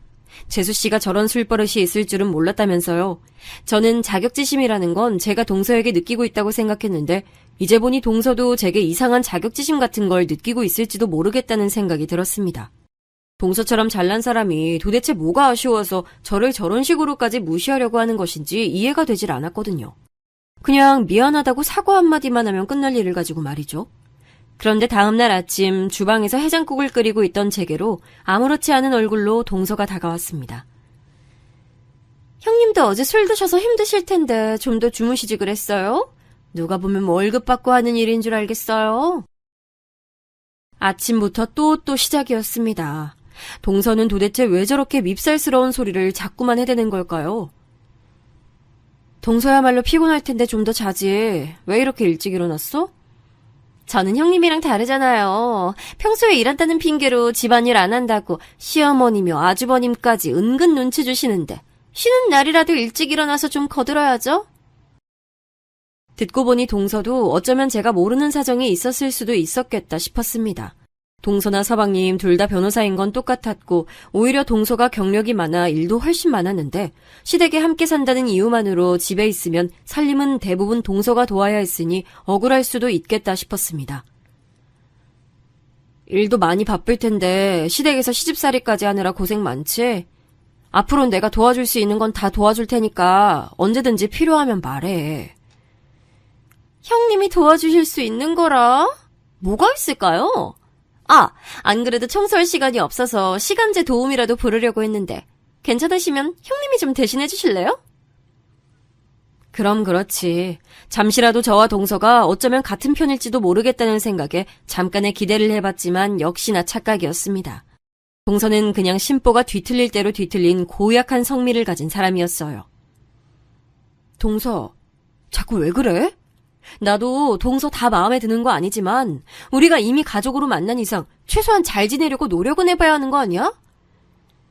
대학 때부터 착한 척, 성실한 척, 내숭 떨면서 애들 선동하고 잘난 척하는 건 익히 잘 알고 있었는데 어쩜 결혼해서도 그렇게 똑같아? 시댁 식구들 앞에서까지 꼭 그렇게 착한 척을 해야겠어? 뭐? 동서, 어머님 말씀 잊었어? 어른들 없을 때도 말 놓지 말고 집안 질서대로 하라고 하신 거. 새파랗게 어린 게 발랑 까져서는 사고쳐서 결혼한 게 무슨 자랑거리라고. 먼저 결혼 좀 한 걸 가지고 자꾸 형님 흉내를 내? 동서의 말하는 모양새를 보아하니 처음 시댁에 인사 왔을 때부터 이미 저와 대학 때 사이가 썩 좋지 않았다는 것도 알고 있었는데 지금까지 모르는 척하고 있었던 것 같더라고요. 내숭을 떠는 건 제가 아니라 본인이면서 도대체 무슨 소리를 하는 건지 모르겠더군요. 너 대학 때 있었던 일 다 기억하고 있었구나. 그때 족보 돌린 거 나라고 한 것도 너 맞지? 그걸 이제 알았어? 그 족보 돌린 거 나야. 근데 네가 자꾸 잘난 척 재수없게 굴길래 일부러 교수님한테 네가 그런 거라고 내가 거짓말했어. 뭐? 너 진짜... 내가 그때 그 교수님한테 찍혀서 내내 학점 망해서 얼마나 속상했는데 그런 짓을 일부러 했다고? 어차피 임신해서 학교도 졸업 못했으면서? 너한테 학점이 무슨 소용이라고 개오바야. 뭐 개오바? 있지도 않은 일을 가지고 교수님까지 속여서 아무것도 모르는 사람을 곤란하게 만들어 놓고 너 진짜 뻔뻔하다. 저는 동서의 뻔뻔함에 기가 차서 말문이 떡하니 막혀버렸습니다. 결혼하고 지금까지 저에게 저렇게 막무가내로 굴고 싶었을 텐데 시부모님이나 가족들 앞에서 참느라 얼마나 힘들었을까 싶더군요. 그리고는 서방님이 주방으로 나오자 금방 아무 일도 없었던 것처럼 입을 딱 다물더라고요. 그리고 며칠 뒤 아무래도 제가 식구들에게 대학 때 일을 이야기라도 할까봐 걱정됐는지 제 방에 찾아와서는 다 지난 일이고 자신도 옛날 일에 대해 많이 반성하고 있으니 잊어달라며 갑자기 180도 달라진 태도로 나오더라고요. 순간 옛날 일을 가지고 따져 물은 제가 민망할 정도로 정중하게 말이죠. 그래서 저도 다 지난 일을 끄집어내 가족들에게까지 말할 생각은 없었다고 걱정하지 말라고 이야기하며 앞으로 잘 지내자고 했습니다. 그런데 그 자리에서는 분명 동서도 잘하겠다고 말해놓고서는 또 얼마 지나지 않아 동서의 만행은 다시 심해지더군요. 시부모님이나 가족들이 없는 자리에서는 아예 저를 형님은커녕 가족 취급도 하지 않으면서 저를 노골적으로 무시하기 시작했어요. 하루는 명절을 앞두고 둘이 함께 장을 보러 간 적이 있었습니다. 그런데 장을 보는 내내 동서는 아무 말도 없이 카트만 끌고 다니더라고요. 그래서 저는 동서에게 시부모님이 좋아하시는 메뉴나 명절 때 주로 만드는 반찬 같은 걸 이야기해줬습니다. 동서도 저희 식구니 당연히 알고 있어야 한다고 생각했으니까요. 그런데 동서는 들은 척도 안 하면서 계속 카트만 밀고 다니더라고요. 저는 그런 동서의 태도에 기분이 나빠 결국 저를 무시하는 동서의 앞을 가로막으며 카트를 세게 붙잡아 멈췄습니다. 그리고 내 말이 안 들리냐고 언성을 높였죠. 무식하게.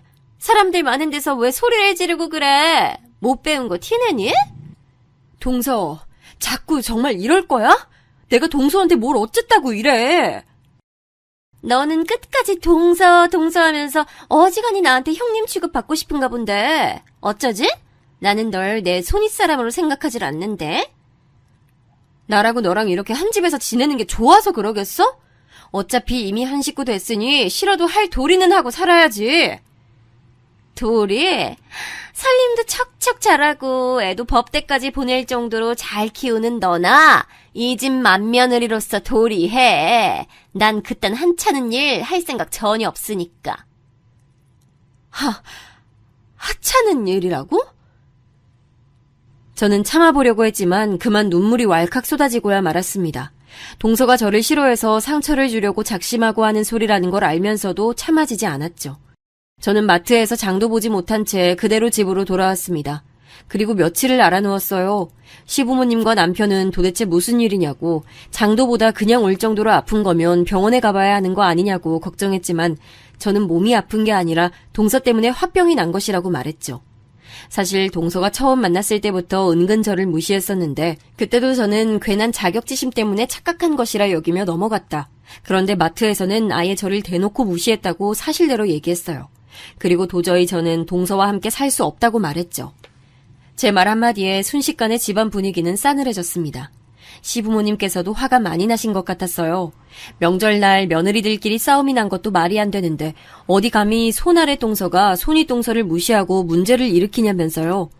저도 일을 이렇게까지 만들고 싶진 않았지만 어쩌겠습니까. 저는 지금까지 최대한 많이 참고 동서와 어떻게든 잘 지내보려 노력했습니다. 하지만 그런 제 노력을 다 물거품 만들어버린 건 항상 동서였죠. 저는 동서가 제게 사과를 할 때까지 다신 말도 섞고 싶지 않다고 했어요. 그런데 갑자기 이를 들은 동서가 바닥에 주저앉더니 눈물을 흘리며 울분을 토해내더군요. 뜬금없이 제가 일찍 결혼해서 예쁜 아이도 낳고 어머님 아버님의 사랑을 독차지하는 게 부러워서 그랬다네요.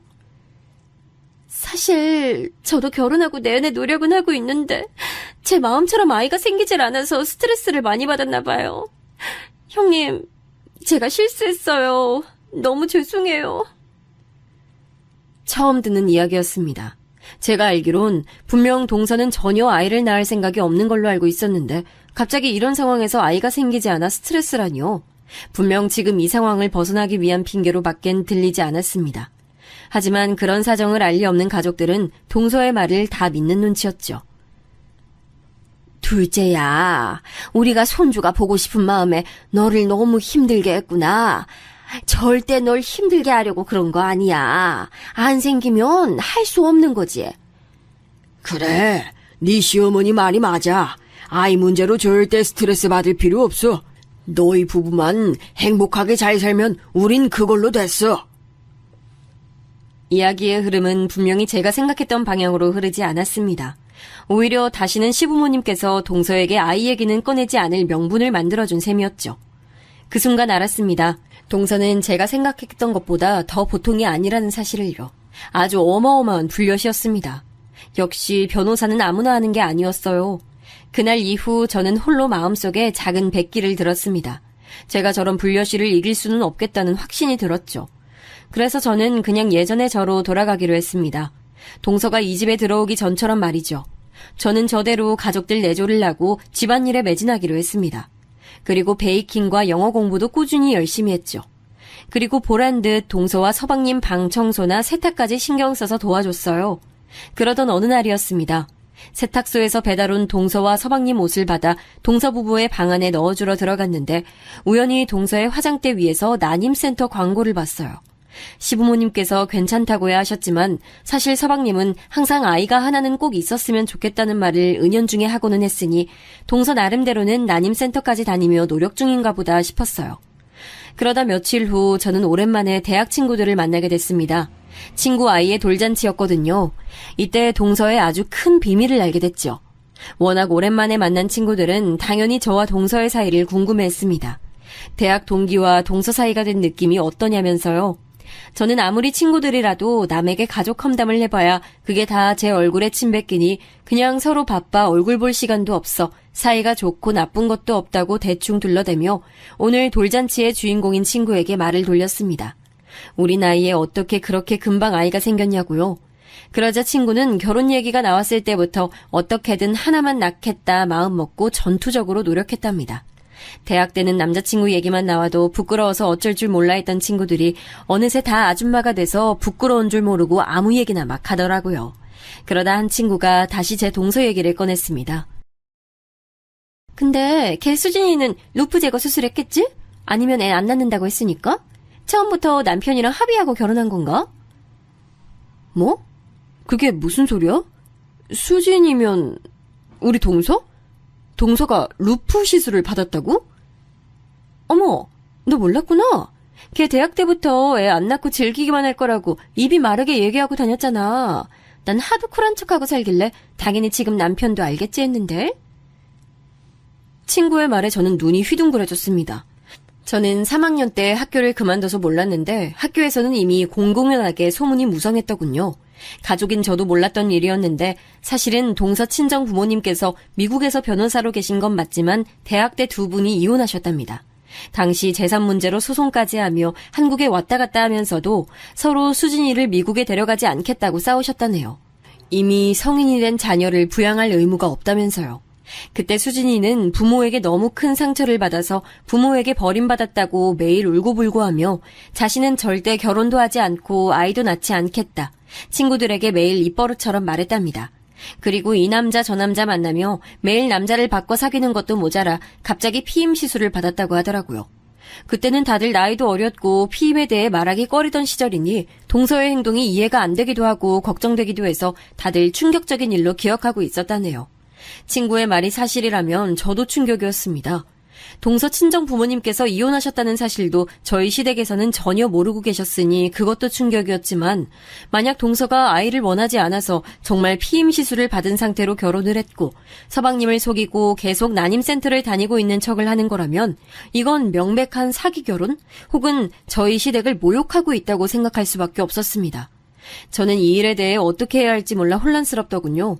동서에게 직접 확인한 사실도 아니다 보니 시댁 식구들이나 남편에게는 상의조차 할 수 없었습니다. 그런 와중에 동서는 새로 개소한 변호사 사무실 일로 정신없이 바빠 집에는 거의 들어오질 않았어요.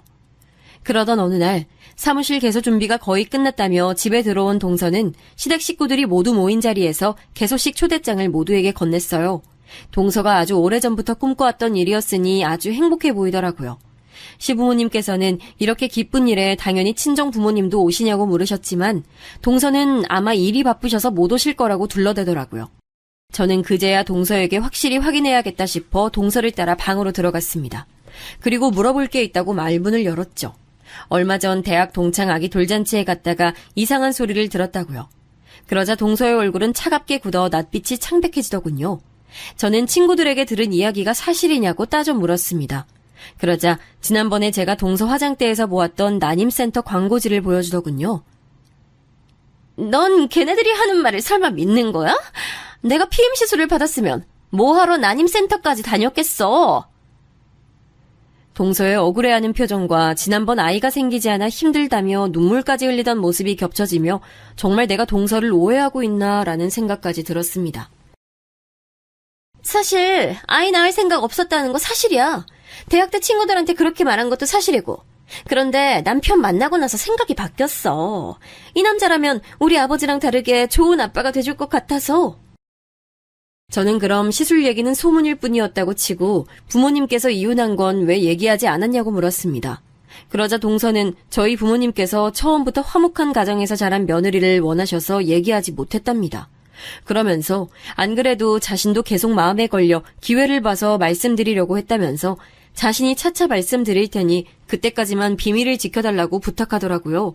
저는 설마 이런 걸 가지고 가족을 속이겠나 싶으면서도 동서에게 한두 번 당하나 싶어 우선 그 자리에서는 알았다고 둘러대고 나왔습니다. 그리고 며칠 후 동서방에서 보았던 난임센터를 찾아가 보기 위해 다시 난임센터 광고지를 확인하러 동서방에 들어갔어요. 저도 이렇게까지 해야 하나 싶었지만 막상 들어가 보니 잘했다 싶었습니다. 난임센터에 확인할 필요도 없이 난임센터 광고지를 뒤적이던 순간 안에서 웬 종이 하나가 떨어지더라고요.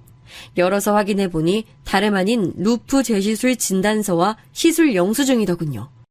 전에 한 시술 기간이 지났는지 동서가 재수술은 했나 보더라고요. 역시나 제 예상대로 동서가 제게 둘러댄 말은 거짓이었습니다. 이제는 확실한 증거까지 제 눈으로 확인한 마당에 어떻게 하면 좋을까 고민하던 중 동서 사무실 개소식 날이 다가왔습니다. 저는 그래도 좋은 일이니 축하해주고 싶은 마음에 없는 솜씨를 부려 각종 쿠키와 다과를 직접 만들어 갔습니다. 그런데 제가 또 간과하고 있던 게 있더군요. 오수진, 제 하나뿐인 동서가 제가 생각한 것보다 훨씬 더 사악하고 못된 년이라는 걸 말이죠. 글쎄, 개소식 입구부터 안내 직원들이 서 있는데 저를 보자마자 못 들어가게 막아서더라고요. 명분은 법조인이 아닌 사람은 들어올 수 없다는 게 이유였습니다. 저는 너무 기분이 상해서 어쩔 줄 모르고 서 있었는데 글쎄 동서가 팔짱을 켠 채 성큼성큼 제 앞으로 걸어오더라고요. 형님! 와, 진짜 여기로 왔네요? 근데 어쩌죠? 오늘은 법조인들끼리만 모이는 자리라 그만 돌아가 주셔야겠어요? 동서, 정말 해도 해도 너무한다. 어떻게 나한테 이럴 수 있어? 왜요? 형님이 제 비밀 좀 쥐고 있다고 해서 제가 형님 말에 덜덜 떨면서 떠받들어 모셔야 돼요? 그런 뜻 아니잖아. 동서 개소식 날인데 가족인 내가 못 들어간다는 게 말이 돼? 가족? 피 한 방울 안 섞인 우리가 어떻게 가족이에요? 시부모님 돌아가시면 남남인데. 동서는 정말 없던 정까지 뚝뚝 떨어지게 한다. 그래도 이건 동서 축하해주려고 만든 거니까 이거라도 가지고 들어가. 나 갈게. 아, 진짜 답답하게. 말귀 못 알아먹어? 착한 척 좀 그만해요. 도대체 이 땅을 누가 먹는다고? 제발 낄 때 안 낄 때 구분 좀 하죠? 그때 쾅! 눈으로 보고 귀로 들어도 정말 믿을 수 없는 일이 벌어지고 말았습니다. 동서가 글쎄 제가 만들어 온 디저트를 손으로 밀어버려서 바닥에 모두 다 쏟고 말았습니다. 저는 정말 참고 참아보려 했습니다. 하지만 제가 끝까지 잡고 있으려던 이성의 끈이 결국 끊어지고 말았어요. 저는 그대로 달려들어 재수없는 동서의 뺨따구를 세게 날려줬습니다. 그리고 그대로 머리끄댕이를 잡아 밀치고 바닥에 눕혀 마구 머리를 흔들었어요. 그 순간 소란스러운 소리에 개소식에 왔던 손님들은 물론 저희 시댁 식구들까지 모두 다 밖으로 나와 저희를 뜯어 말렸습니다. 저는 끝까지 동서의 머리카락을 쥐고 흔들며 소리를 질렀어요. 어머니, 인연이 우리 가족을 다 속였어요. 친정 부모님은 진작 예전에 이혼하셨고 애를 가질 생각도 없어서 피임 시술을 하고도 난임센터 다니는 척 연기하며 서방님과 시부모님을 기만한 년이라니까요? 그 자리에 있던 사람들은 다들 슬슬 자리를 피했고 저희 시댁 식구들은 모두 놀라 입을 벌리고 있었습니다. 그리고 동서는 자리에 주저앉아 엉엉 소리를 내며 어린애처럼 울음을 터뜨렸어요. 동서의 법조인 지인들이 잔뜩 모인 그 자리에서 시부모님은 세상 살다 너처럼 음흉한 애는 처음 봤다면서 매몰찬 얼굴로 사무실을 나와버리셨어요. 동서는 지푸라기라도 잡는 심정으로 서방님을 아주 애처로운 얼굴로 바라봤지만 서방님은 어떻게 얼굴 하나 안 변하고 거짓말을 할 수 있냐며 자신은 소름이 끼쳐서 잠시도 같이 못 살 것 같으니 당장 짐을 싸서 나가라고 소리를 질렀습니다. 그 이후 저는 동서와 단 한 번도 마주친 일이 없었으니 근황이야 모르지만 서방님 말로는 워낙 소문이 빠른 동네라 사무실도 금방 문을 닫았다네요. 저는 웃음이 절로 나왔습니다. 동서도 이제는 잘 알았겠죠? 대한민국 아줌마는 함부로 건드리는 게 아니라는 걸 말입니다.